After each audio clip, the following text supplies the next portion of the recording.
So, without further ado, we're going to keep on the Rupert Neve and why I put these in the rack. These are the Portico channels. The Portico channels, I was so impressed with the master bus processor that I just had to add one of these. So I added one, and I was like, yeah, I got to get another one.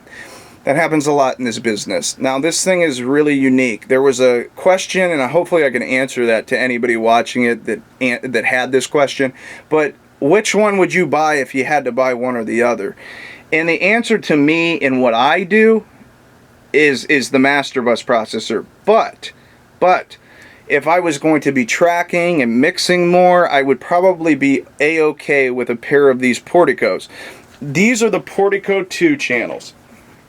They're line amplifiers, they're mic preamps, they have mic line, they have a DI, a direct input for a bass or whatever you want to hook up, they have a through, they have a phase, everything that a really nice preamp would have. They have 48 volt and so forth. Now let me turn these on. What's so unique about these is they allow you to get really detailed. They're not super, just like the master bus processor. They're not going to like totally alter the sound of what you brought into it, but they're really great. If you had a board made of 32 of these, it would be mind-blowing. The stereo image and the amplification on this is a little, to me, you can hit it a little hotter, but what is so unique about this is the power you get in the 4-band EQ. So if you're going to get this, you're getting 4 bands of EQ. So I'm going to get really deep into this. First and foremost, the post compressor, you can actually put the EQ after the compressor. That's a cool feature on these things. The high pass in is telling both of these that we want to allow the highs to pass, so you can actually shelf. If we are doing stem sessions, these have come in real handy in a stem session. In a mastering session, I'm going to show you something we use it for. So here's the thing with these. The downside in mastering is they're not matched. These, you have to be very careful and cautious. But the upside is sometimes you have that happy mistake where, what I mean by that is it's a little off and the stereo image just translates a little bit better if you know what you're doing with a phase scope. You know you're not trying to change somebody's stuff, alter it. But where these really excel in mastering is this little button here. It's called the de-esser. And a lot of people, if I'm not trying to sound, you know, cliche or arrogant, but the de-esser on this is not your normal de-esser in the mastering, I mean in the mixing world. If you're used to de-essers that are plugins or things like that, this de-esser has a natural tape-like effect on that frequency range. So this de-esser is going to take out all that sibilance and that harshness and that frequency range that you're fighting in the master at that end stage. This does it so naturally that it just complements the recording. It's incredible. I actually had a young vocalist, and this girl had this like frequency range in her voice that was like she could not stand it, and it really made that a bright and shrill sounding, you know, record. It just, the way that it came out of her vocals. And this thing was the only thing that helped it. I mean, you would find this frequency range and you would literally de-ess here and it like eliminated it. Now I tried it with plugins and it actually made it sound worse, honestly. It was like, man, how do I get rid of this? So it's a time saver when it comes to de-essing. The other cool thing is that frequency range, that third knob, is what dictates the de-essing. The other cool thing, a big trick on modern vocals, is being able to boost a lot, or a modern mix. So this is the reason we got this.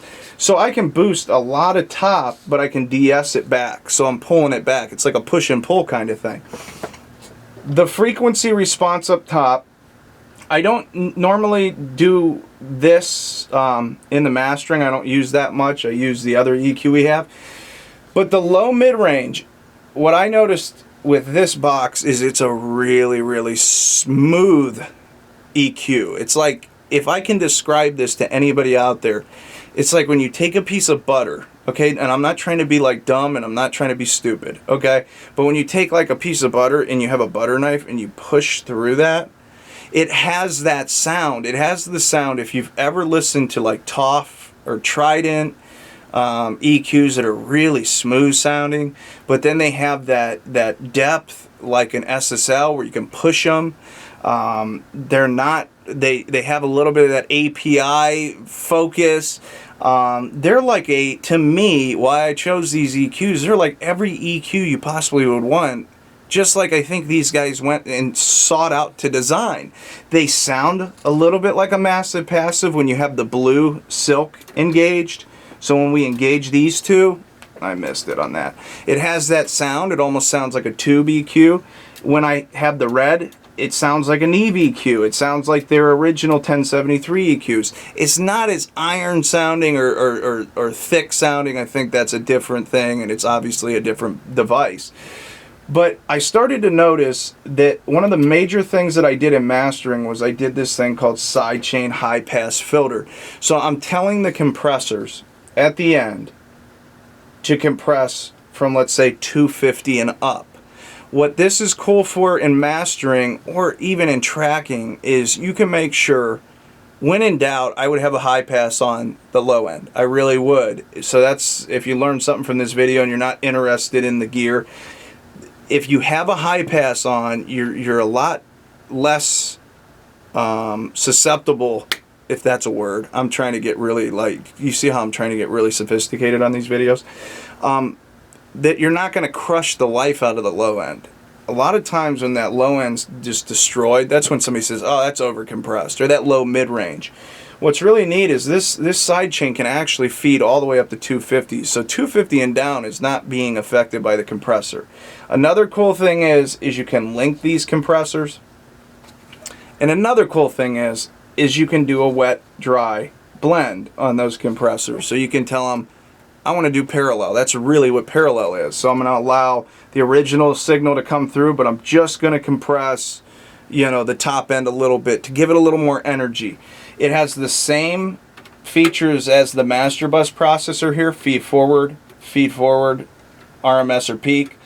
But the difference is you're not getting the limiter, you're not getting the mid side, but you are getting a 4-band EQ, you are getting a sidechain that goes up a little bit higher than the mastering one, you're getting the ability to do post-compression, pre-compression, you're adding a de-esser, and you have pretty much a similar compressor. When I listened to it, just the way the box was designed, it seems a little more aggressive, but very similar in the way that it compresses.